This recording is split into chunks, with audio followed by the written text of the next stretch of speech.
அட்சய திருதி பத்தி சொல்லுங்க.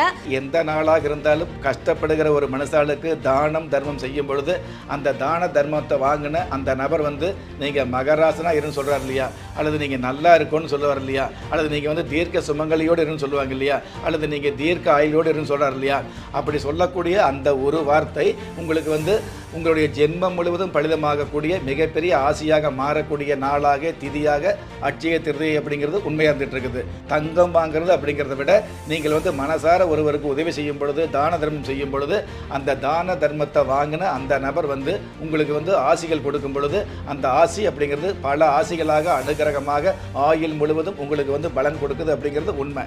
நமக்கு வசதி வாய்ப்பு இருந்தது அப்படின்னா தானம் செய்யலாம், தர்மம் செய்யலாம். வசதி வாய்ப்பு இல்லாதவங்க தானம் பண்ண முடியாதவங்க தனக்கே கஷ்டம்னு அல்லல் படும் பொழுது அடுத்தவங்களுக்கு எப்படி சார் உதவி செய்ய முடியுங்கிற எண்ணம் இருக்கும் இல்லையா, அந்த மாதிரி கஷ்ட காலத்தில் உள்ளவங்க கவலைப்பட வேண்டியதில்லை.